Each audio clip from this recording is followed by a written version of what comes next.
Pues muy buenas noches a todos, espero que se encuentren muy bien. Vamos a empezar nuestra clase de teoría general del proceso, ¿sale?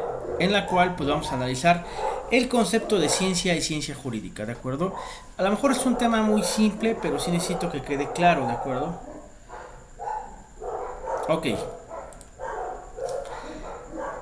La definición de ciencia, teoría y filosofía de la ciencia, Aristóteles hace 24 siglos concibió a la ciencia como un progreso que va de la observación de los hechos a los principios generales y regresa a los hechos. El científico, según el esta grita, debía inducir principios y deducir de ello enunciados sobre los fenómenos, ¿de acuerdo? Ahora, hoy en día es difícil precisar cuáles son las características, límites y alcances del conocimiento científico. Una definición fácil nos diría que la ciencia tiene que ver con el acceso a conocimientos objetivos. O sea que estos conocimientos los podemos observar. El tema es que en el derecho, ¿sale? Hay cosas que sí podemos observar. Los testigos observan, ¿no? Por ejemplo, que hubo un maltrato hacia una mujer. Los testigos escucharon cuando había gritos y escucharon una detonación, ¿no? O sea, sí, en ese tema sí es objetivo, ¿de acuerdo? Objetivos y verdaderos. Sin embargo, no podemos como seres humanos arribar a conocimientos objetivos y verdaderos sobre todas las cosas y fenómenos, ni todos los fenómenos permiten de parte del observador científico un conocimiento exacto. Yo, por ejemplo, les hablo a ustedes de derechos humanos, pero el derecho humano no es una persona, no es algo que podamos tocar. Pues vamos a poner un ejemplo, nuestro nombre. Nosotros lo podemos escribir en papel y colocarlo. Ahí está mi nombre. No tengo mi credencial a la mano, pero no es mi nombre, o por ejemplo la palabra love, ¿no? Acá está, arriba de mí. O sea, la podemos visualizar, ¿sale? La podemos escribir, la podemos calcar, traspasar, pero no es algo tangible. A diferencia que nuestros ojos o mis manos es algo que puedo tocar, ¿de acuerdo? Tocar, sentir, puedo ejercer todo eso sobre él. Una computadora la puedo tocar, ¿de acuerdo? Esta es la que está como que queriendo fallar. Este es mi laptop anterior, se las presento. Tengo un bochito, tengo un suelo escuincle, tengo mi pitbulliano, lo puse de esta manera, un tenango, y mi esposa no sé por qué el caramba se le ocurrió ponerle aquí en medio París y ponerle una señorita así. No tengo ni la menor idea, pero bueno, se lo puso. Entonces, todo eso lo podemos observar, mi computadora la pueden observar, ¿de acuerdo? Ahí está colocada mi computadora. Es algo tangible, es algo que sí podemos ser objetivos al respecto, pero de los derechos humanos, de mi nombre, de mi nacionalidad, de mi capacidad jurídica, bueno, la capacidad jurídica igual y sí, pero todo lo demás no podemos, los principios generales del derecho, el principio de publicidad no es algo que podamos tocar. Es algo que podemos ver en una audiencia que se cumple porque la audiencia es pública, ¿de acuerdo? Pero como tal, ni los principios, ni los derechos humanos, ni las teorías, no, es algo que no podemos sentir o tener tangible, ¿de acuerdo? ¿Sí me estoy dando a entender? ¿O no? Sí, maestro. Entonces, en ese tema es que es diferente, ¿de acuerdo? Sin embargo, no podemos como seres humanos arribar a conocimiento, objetivos, cosas y fenómenos, ni todos los fenómenos. Ok, ya, de eso ya lo leí, perdón. Ahora, de ahí pasamos al tema de definición de ciencia, teoría y filosofía de la ciencia. Los fenómenos y que el resultado de esas observaciones íntegras, teorías o hipótesis que posteriormente son susceptibles de verificación. Sin embargo, la observación y verificación no juegan papel alguno en ciencias ciertas, en ciertas ciencias, como las formales, la lógica o las matemáticas. ¿De acuerdo? Por ejemplo, la lógica y las matemáticas no es tanto de observación. A lo mejor observar la fórmula para llegar a la deducción es diferente.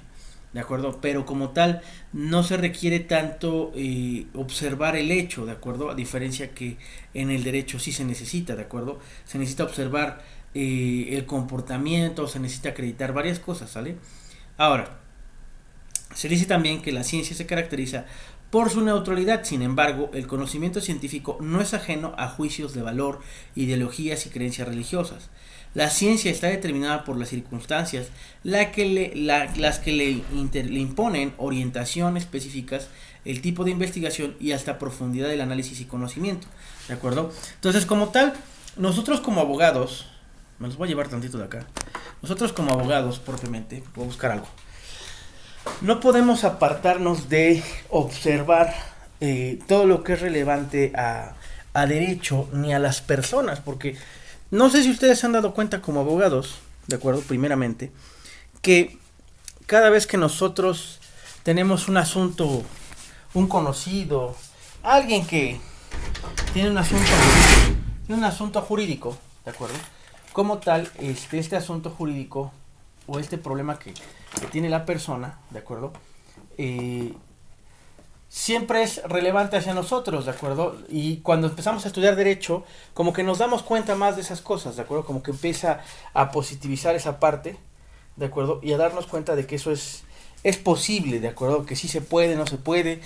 Y no sé si les pasó cuando empezaron a estudiar la carrera, que empezaron a notar que se daban cuenta de más problemas jurídicos que antes, o que todo a veces tiene que entornar en problemas jurídicos, o más que nada en el derecho, cómo nos regula, el cómo nos afecta. A lo mejor cuando no estamos estudiando derecho no lo comprendemos, pero ya que lo estamos estudiando lo comprendemos mejor, o de primera mano.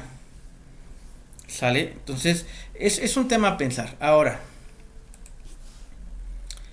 ok, espérame, no sé si lo acabé de leer. Ajá. Ahora, no importa, porque al final del día hay una cosa muy cierta en nuestra ciencia. Nosotros estábamos hablando el otro día de lo que es propiamente la sentencia del poliamor, ¿de acuerdo? Y llegamos a muchas deducciones a lo mejor muy variadas. A lo mejor unos pensaron una cosa por sus creencias religiosas, por sus valores de casa. Permítame un momento, permítame un momento. Hola amor, me depositaron en el PayPal, pero yo pensé que el PayPal ya me había llegado y no me llegó. Entonces, ¿crees que me puedas prestar de lo tuyo? 300 para lo que pedí. Ya me lo llegan. Ah, bueno, te amo. Bye.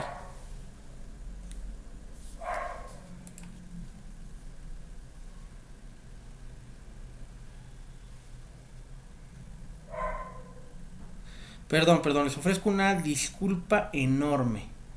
Porque no se me hace una grosería de estar haciendo llamadas telefónicas y también estar checando esto, pero les soy franco, estoy muy cansado, tengo mucho sueño y pedí un café. Entonces, la verdad es que yo pensé que tenía dinero en la tarjeta, pero no es cierto. Entonces le pedí a mi esposa que me prestara. Le soy muy franco, ¿eh? Según había hecho un depósito de dólares, que me robaron 50 pesos los hijos de su madre en dólares. Pero bueno, ya ni modos. Pero no se hizo de inmediato, se va a hacer hasta el día 6. Entonces, pues bueno, ni modos.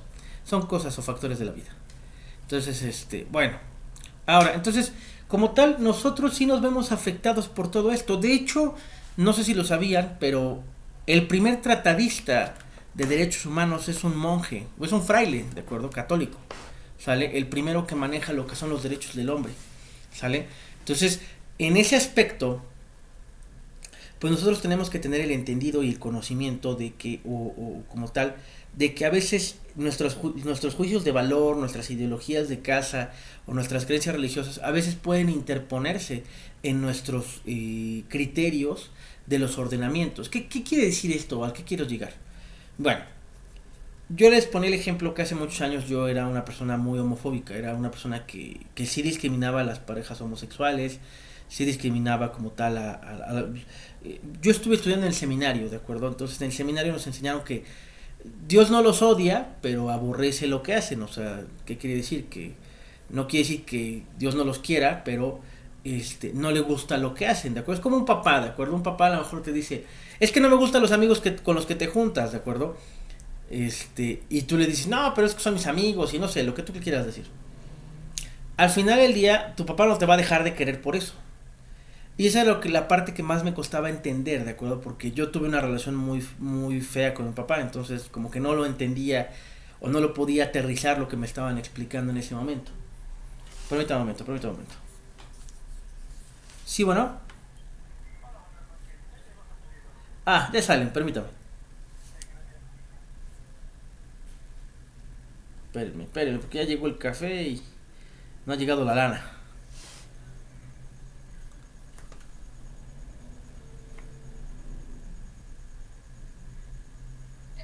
Ya llegaron, amor. Ah, bueno, te amo. Estoy adentro, todavía estoy dando clase. 315.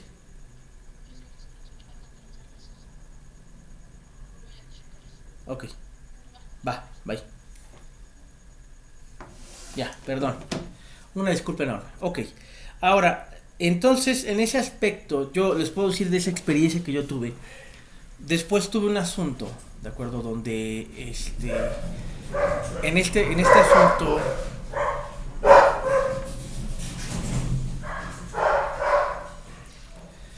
asunto, que yo tuve, me contrata esa persona, pero me contrata a través de otra persona, de otro amigo, ¿de acuerdo? Me contrata, era una persona homosexual que había hecho una empresa con su pareja, con su esposo. De hecho, sí se casaron en la Ciudad de México.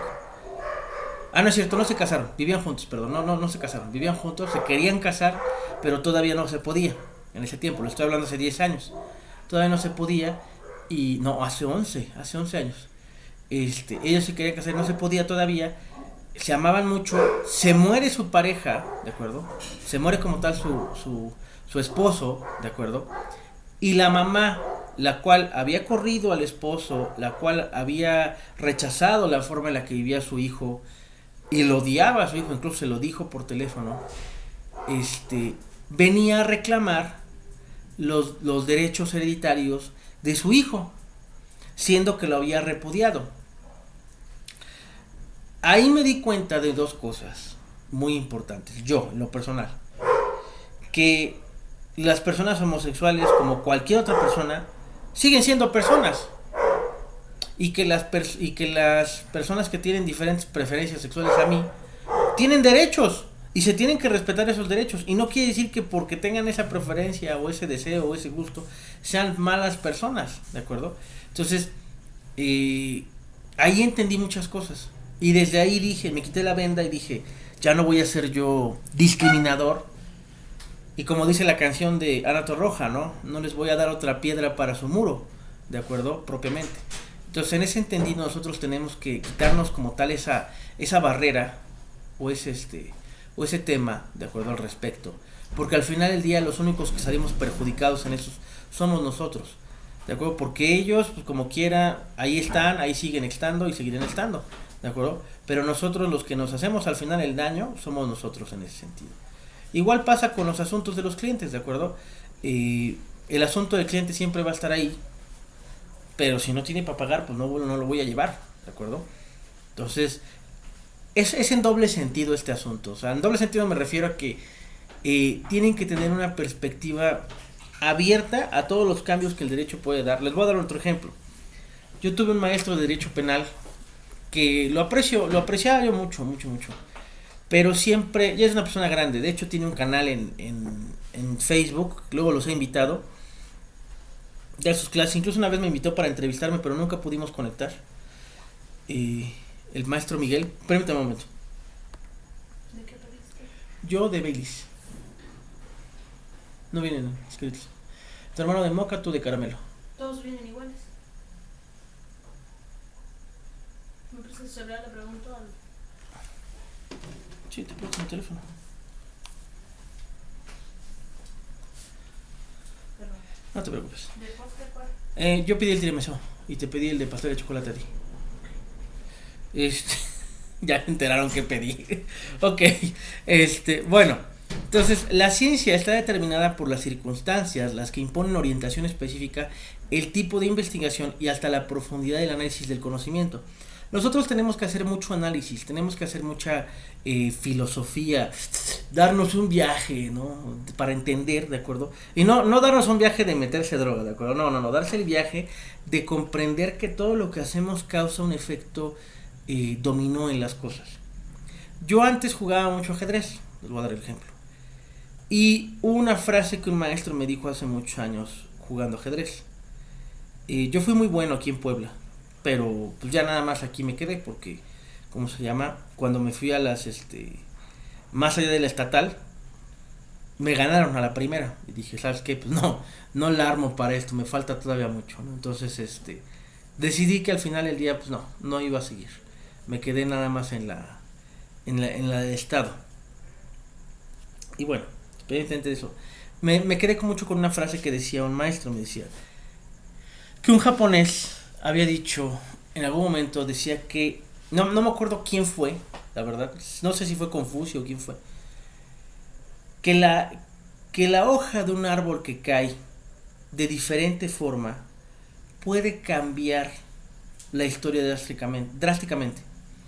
Él se refería al efecto mariposa, ¿de acuerdo? Propiamente, que es que todo lo que hacemos tiene una consecuencia intrínseca de las cosas que pasan. Les voy a dar un ejemplo. Si yo a mi esposa me hubiera dado cuenta de la persona, mi ex esposa, ¿de acuerdo? Me hubiera dado cuenta de la persona que era desde el principio y hubiera puesto más atención a los focos rojos de lo interesada que era, nunca me hubiera casado. Nunca me hubiera casado, nunca hubiera estado con ella, nunca hubiera tenido todo lo que tuve con ella, no. Pero fue que no me di cuenta o no me quise dar cuenta. Puede ser las dos cosas. Entonces, en ese entendido, ¿de acuerdo? En ese entendimiento, pues nosotros tenemos que entender que hay cosas que no podemos cambiar. Yo no puedo cambiar a los clientes. Les voy a dar un ejemplo. Llegó un cliente el día de hoy, precisamente hoy, para colmo, que me dice: oiga, licenciado, quiero demandar a mi esposa a los alimentos. Digo, a ver, explíqueme cómo quiere demandarle. ¿Quiere pedirle usted? ¿Quiere darle alimentos? ¿Qué quiere hacer? No, pues es que yo tuve 2 hijos con mi ex esposa. Bueno, con mi esposa. Todavía nos hemos divorciado, pero yo ya quiero empezarle a pagar los alimentos para que no me esté...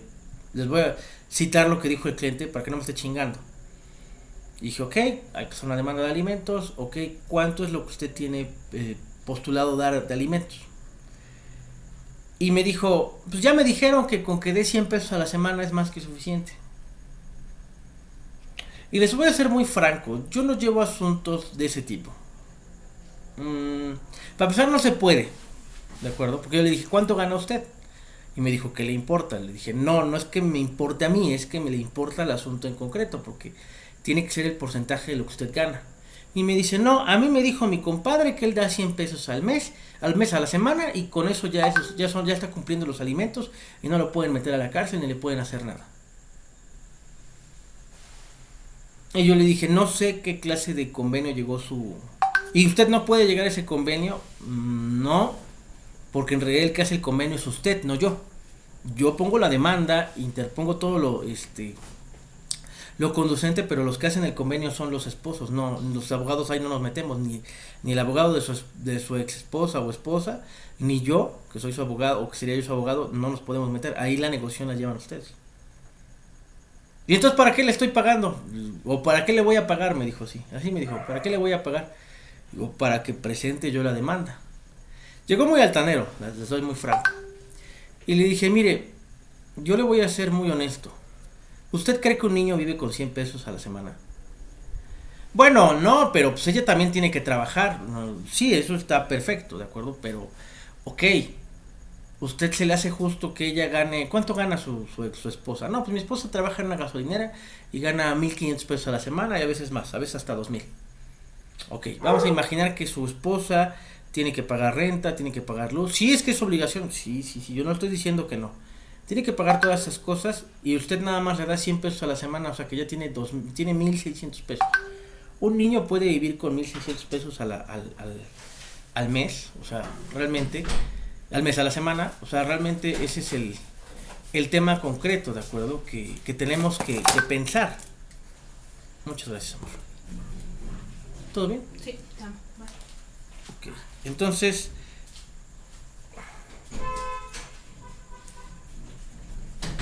Ya. Ok. Perfecto. Perdón. Les ofrezco una disculpa enorme. ¿Sale? Es que no sabíamos cuál era. Como no le pusieron de qué era cada café. Así enseño. Así venían. Todos venían iguales. Entonces, pues no, ni para saberle. Ok. Entonces, bueno. Independientemente de...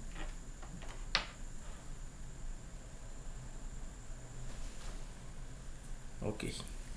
Entonces, independientemente de las cosas o independientemente de las situaciones en ese aspecto, ¿sale? Nosotros tenemos que serles muy franco a los clientes, ¿de acuerdo? De hablarles con toda la honestidad del mundo, ¿de acuerdo?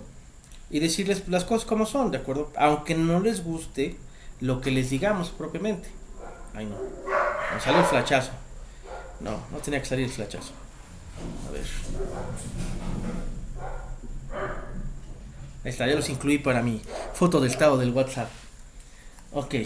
Haciéndole comercial a mi amigo de el café Sabina. Ok, entonces al final del día, pues nosotros tenemos que tener esa parte comprendida o analizada, ¿de acuerdo? De que nuestra ciencia es de explicar y analizar muchas cosas. Yo le dije a mi cliente, ¿sabes qué? No, bueno, a la persona le dije, ¿sabes qué? No se puede, esa solicitud que usted está haciendo no se puede. Pues entonces voy a buscar otro abogado. Pues vaya, córrale. Es más, si usted encuentra un abogado que le diga que sí, yo le pago porque me diga quién. ¿En serio? Sí, yo le doy 100 pesos si usted me dice, así como usted le quiere dar 100 pesos a sus hijos, yo le doy 100 pesos a usted si usted me dice qué abogado le dijo que sí. Digo, es más, acá los tengo.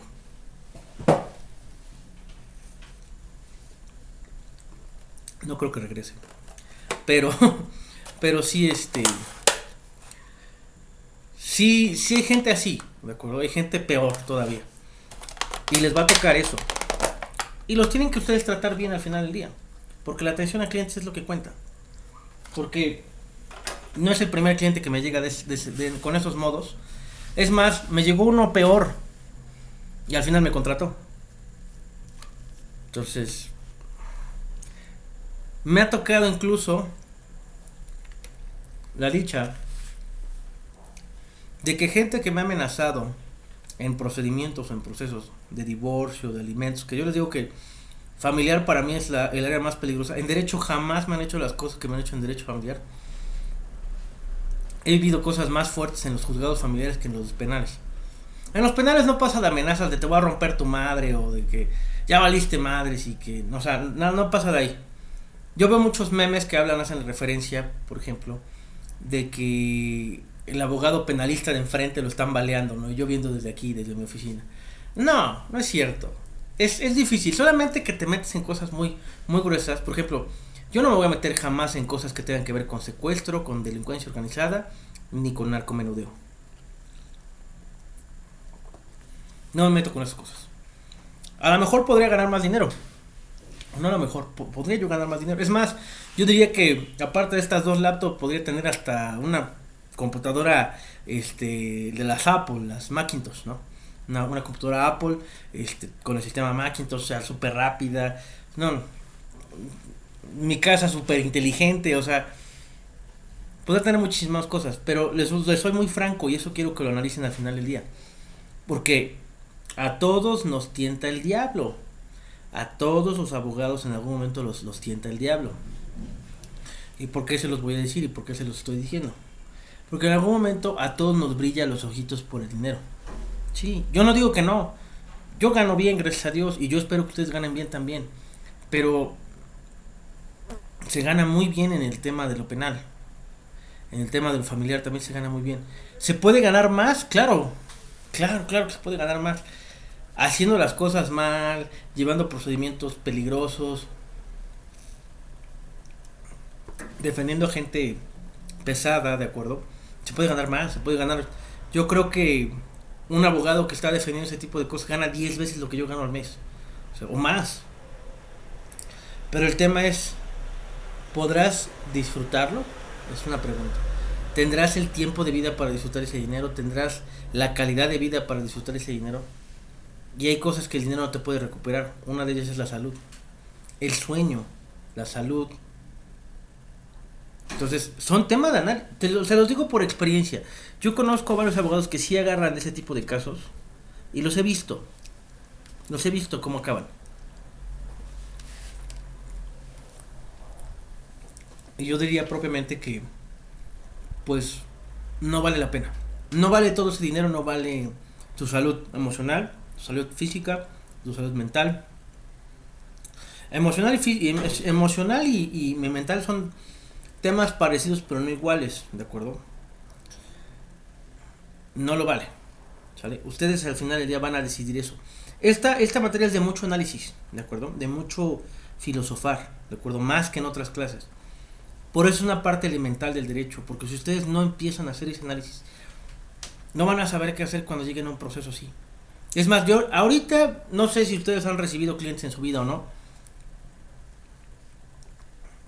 o si han recibido clientes malos como yo, que me han tocado muchos, pero esto los va a hacer pensar qué van a hacer el día de mañana si se presenta un cliente así. Esa es la idea. Esa es la idea hegemonial de esta materia. Plantearse teorías de lo que pudiera pasar en el proceso, antes del proceso, en todas las partes de esto que es el derecho. ¿Sale? Por eso es muy importante esta materia. O considero yo que es muy importante que empiecen a hacer el análisis de ello. Bueno, ok. A veces que me caigo gordo porque siento que soy como disco rayado. A veces les repito mucho lo mismo. Ok, entonces de aquí pasamos a, como aproximación inicial, podemos decir que la ciencia se ocupa del conocimiento de hechos, de diversos géneros de fenómenos y paradigmas, que lo hacen con pretensión de observar, verificar y falsar los conocimientos sobre hechos o fenómenos, signos y símbolos, bajo distintos métodos de manera racional y sin dogmatismos inamovibles, abierta a nuevos conocimientos y con pretensión de neutralidad. Les voy a dar un ejemplo. La dogmática jurídica penal, ¿de acuerdo? No es inamovible. O sea, si alguien viniera con una nueva teoría, la puede plantear. De hecho, en materia penal, las escuelas más famosas son, las sistemáticas más famosas son tres: la causalista, la neocausalista, son cuatro: la neocausalista, la finalista y la funcionalista. Pero hay más, o sea, yo diría que fácil hay como unas 10 más sistemáticas de cómo llevar un proceso. Pero no les voy a enseñar por qué, porque unas no, ya ni aplican, ya murieron, ya fenecieron, ya probaron que no son relevantes o que no conculcan. Por eso es que yo nada más llego a enseñar a la mucho 2 o 3. Ahora bien,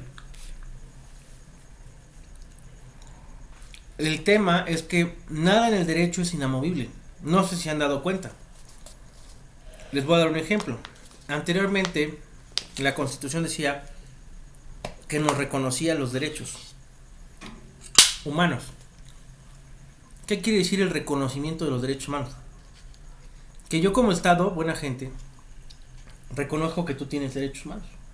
Lo reconozco. ¿Y hoy qué dice? Hoy dice gozarán. O sea, ya no es que me los reconozcas, ya los tengo. Por el simple hecho de ser mexicano, por el simple hecho de ser persona, ya los tengo. No es si me los quieres reconocer, es que ya los tengo. Como una palabra cambia todos los paradigmas, cambia todo. Se vuelve el pilar fundamental para que un amparo se conceda. Ahora, obviamente, siempre que cumpla con todos los formalismos establecidos en la ley de amparo. Pero ¿qué relevancia tiene al caso concreto de que nosotros tenemos que adaptarnos? Les voy a dar otro ejemplo. Cuando llegan las reformas de amparo, yo me tuve que adaptar. En este año ha tenido 3 reformas mi Código Penal. Y he tenido que estudiarlas. No podemos cerrarnos a seguir avanzando, a que el conocimiento puede cambiar. A lo que ayer no era ilegal, hoy es ilegal. A lo que antes era considerado algo normal. Les voy a dar un ejemplo.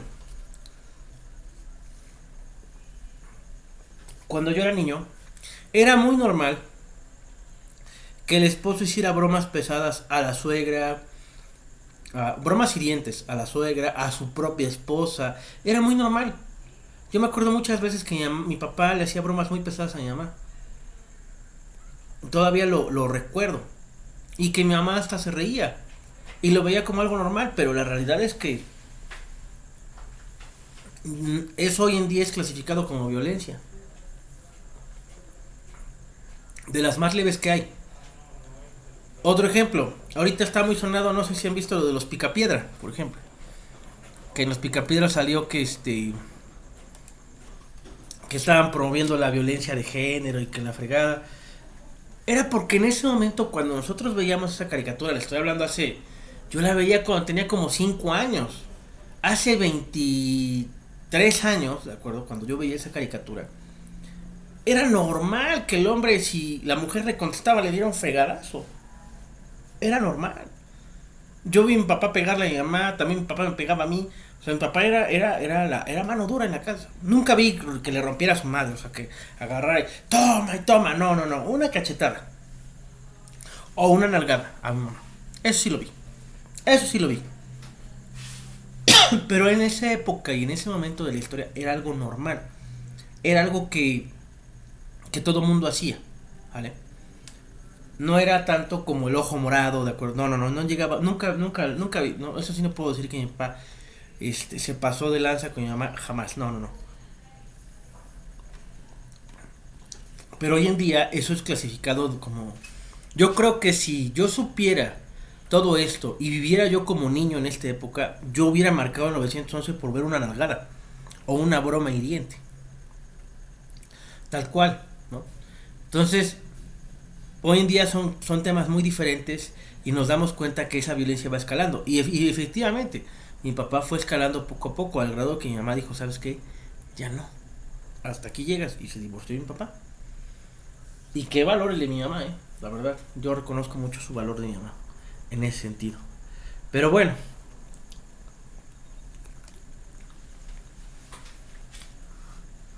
Ahora, vuelvo a lo mismo.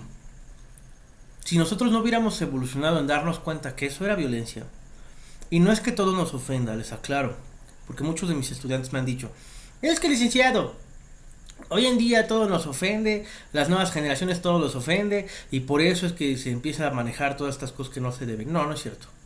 No. El derecho es inamovible a causas reales, a una discriminación real, ¿sale? No a una discriminación que tú crees que te están discriminando.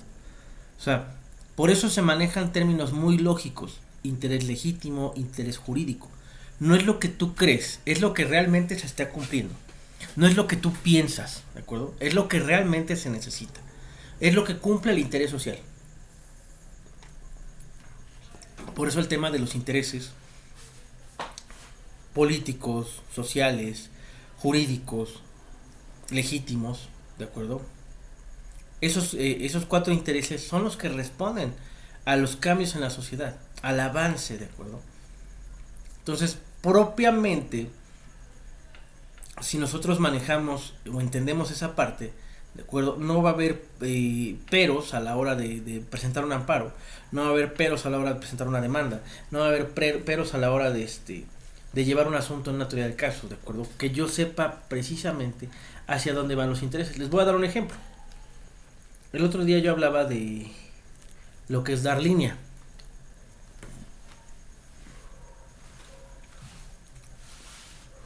¿Y qué es dar línea? Nosotros decimos que nos dan línea cuando el juez no deja hacer nada. O sea, les voy a dar un ejemplo. Había 3 policías que habían participado en una detención fuera de su jurisdicción y que supuestamente esta detención había sido ilegal. Cada uno de los policías, de los 3 policías, contrató un abogado. Uno me contrató a mí, otro contrató a alguien de otro estado y otro contrató a uno de la Ciudad de México. Que la verdad, mis respetos para los otros 2 abogados, la verdad sí se ve que sí sabían. Estábamos en la audiencia de control de detención y el abogado de la Ciudad de México sacó fundamentos de derechos humanos que les estaban violando al imputado, ¿de acuerdo? Yo no puedo decirles exactamente qué, pero sí puedo decirles que presentó muy buenos alegatos. Yo también quiero pensar, el otro abogado que era de otro estado, que era me parece, no considera de Cuernavaca o de Tlaxcala, no me acuerdo, también presentó alegatos muy fuertes, muy buenos. Y el juez no lo concedió, no nos dejó. Llegamos a hasta la vinculación de proceso y no, y no, y no, y no. Es más, les puedo decir que el fiscal dijo que eran delincuentes, que eran policías, eran delincuentes uniformados. Y lo objetamos los tres al mismo tiempo, así como si nos hubiéramos puesto de acuerdo. Y el juez no le concedió la objeción. Eso es dar línea. Que tú estés ahí y el juez te diga que no. Eso quiere decir que están coludidos el fiscal y el juez.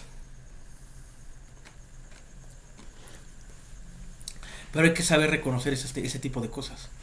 Cuando están coludidos y por qué. Bueno, al final del día llegamos a un procedimiento abreviado y se llegó a reparar el asunto. O sea, se subsanó. ¿De acuerdo? Ya no pude yo plantear las causas excluyentes del delito porque propiamente todos prefirieron llegar a un trato.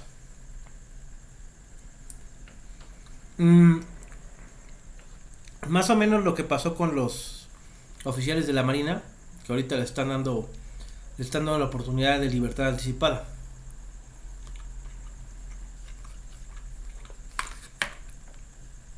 ¿Sí lo escucharon o no? No, licenciado. No, yo no me acuerdo de eso. Hace unos días,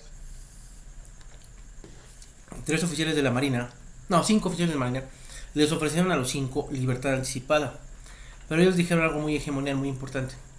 Dijeron que si ellos propiamente aceptaban la libertad anticipada, estaban aceptando que ellos cometieron el hecho ilícito. Pero ellos dicen que no, y por eso no están aceptando la libertad anticipada. La libertad anticipada es una formalidad que se le da de que pueda salir antes la persona, debido a que ya cumplió el tiempo que se estipula como mínimo y que pues, ha tenido un buen decoro dentro del centro penitenciario. ¿De acuerdo? Regresamos con el mismo enlace porque ya se va a cortar. Regresamos, por favor.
¿Quién eres tú? Yo soy Penny, vivo enfrente. Ya escuché sobre ti. ¿En serio? Y yo no he oído nada de ti.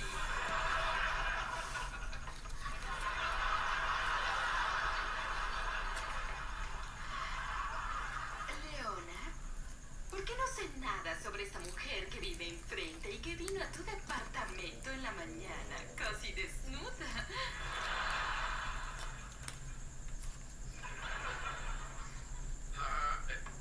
Ella sabe de ti porque ya estuvimos involucrados. Y no has oído sobre ella porque nunca dormí con ella, lo juro. En defensa de Leonard diré que ganas no le faltaron. Gracias, Sheldon. De nada, Leonard. Oye, solo digo que Penny solo es una de muchas vecinas, ya que en los edificios los vecinos vienen y van con ropa informal y no hay reglas. Es más, ciertas mañanas yo me escapo al tercer piso con mi pijama y como cereal con la señora Bartavidian. ¿En serio? Ni una vez me ha invitado a comer cereal la señora Bartavidian. Le caes mal. Bueno, tú tienes que operar una pierna y yo tengo que ir a tomar una ducha y Penny se tiene que ir a vestir, ¿de acuerdo? Bien, de verdad fue un placer. Fue un placer conocerte al fin. Te veo en la noche. Sí, cuídate.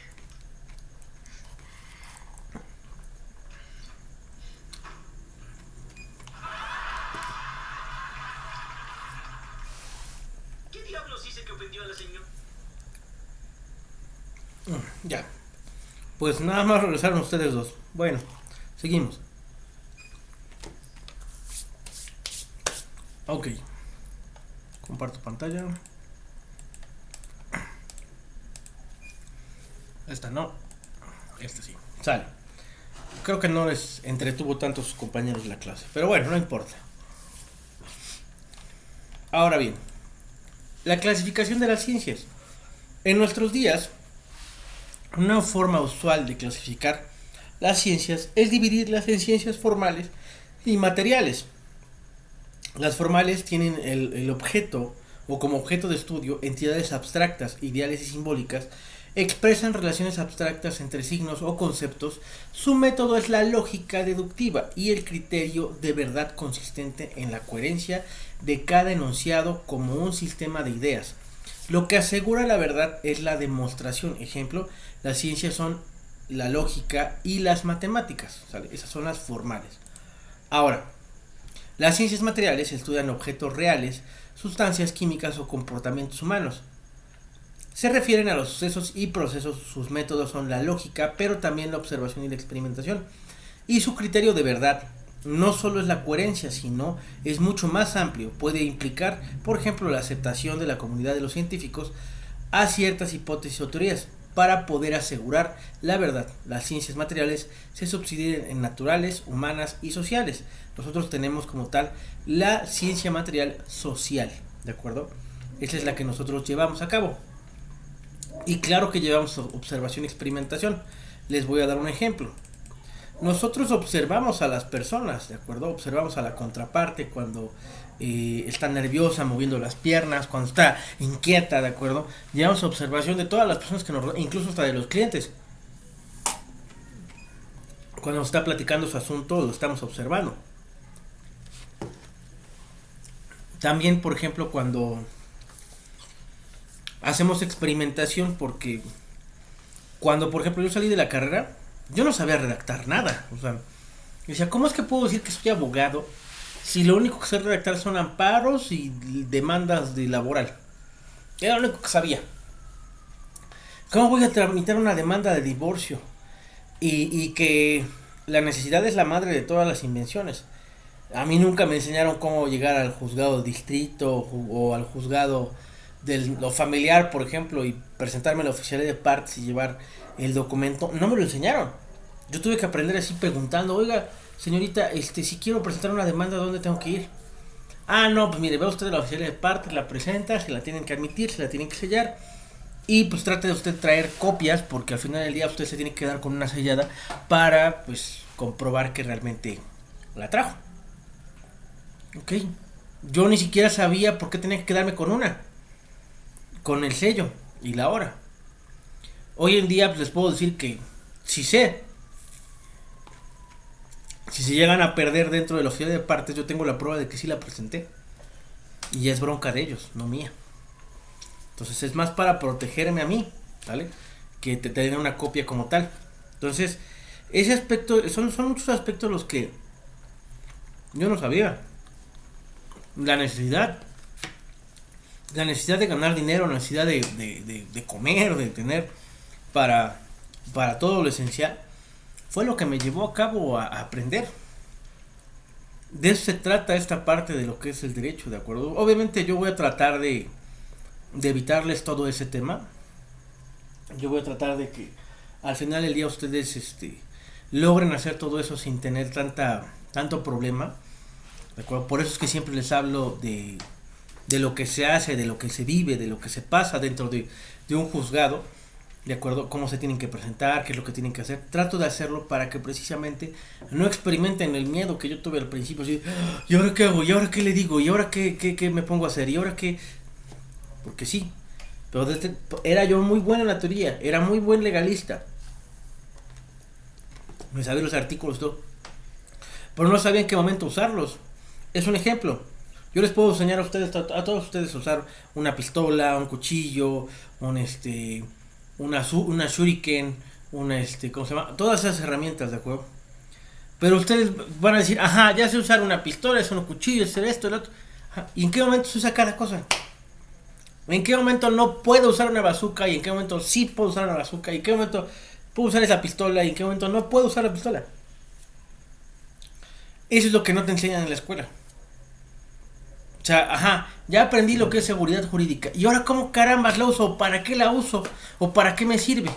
O ya sé que es la conducta típica antijurídica culpable. Ay, ¿eso de qué me va a servir? ¿A poco puedo llegar con el juez y decir, no se acreditó la conducta típica? No. Es para otra cosa que aprendes eso. Y eso yo no lo supe hasta que lo empecé a llevar a cabo. Y la tuve que regar, sí, la regué mucho. Y precisamente por los errores que yo cometí. También hablo del joven abogado, porque yo fui ese joven abogado, no siempre. Gracias a Dios nunca me corrieron una audiencia hasta la fecha. Nunca me rechazaron una demanda hasta la fecha. Pero sí he visto esas cosas. Sí he visto que se lo han hecho otros abogados. Precisamente por eso yo trato de evitar eso con ustedes. Que no les pase, que no les llegue a pasar ese tipo de situaciones. Para que no se frustren. Porque sí es frustrante. Yo cuando estaba en la carrera te quería colgar la toalla. Cuando estaba ya el último de la carrera ya querías desconocer el derecho. Ya sabes que a la chingada con el pinche derecho. Pero me dije a mí mismo en ese momento. A ver, nos costó desvelos, trabajar en la panadería, quemarme con las pinches charolas. Tener que vender a veces bonais para poder comer, tener que vender tareas para poder comer y pagar la renta. Después de todas esas situaciones que tuve que vivir, pues dije, ya estamos a lo último, ya hay que terminar lo que empezamos. ¿Cómo le voy a decir a mis hijos, si es que llego a tener algún día hijos, que empecé algo y no lo terminé? ¿Cómo les voy a pedir que se acaben la sopa? ¿O cómo les voy a pedir que acaben la primaria si yo no acabé la universidad? Entonces dije, no, la tengo que terminar. Porque si no, al final del día, ellos van a ser el reflejo de mí. ¿De acuerdo? Entonces, no hay otra forma. Y mangos, terminé la universidad. Y cuando estaba llevando asuntos las primeras veces, ya estaba yo cansado. Trabajaba mucho y a veces no veía tanto dinero. Cobraba muy poquito. ¿Sale? Entonces me pasó de todo en ese aspecto. Me frustré. Y llegó un momento en el que estuve prácticamente 9 meses sin trabajar. ¿De acuerdo? Sin tener un trabajo formal, sin tener asuntos, o tener asuntos a cuentagotas de una rectificación de acta, o sea, temas muy chiquitos, ¿no?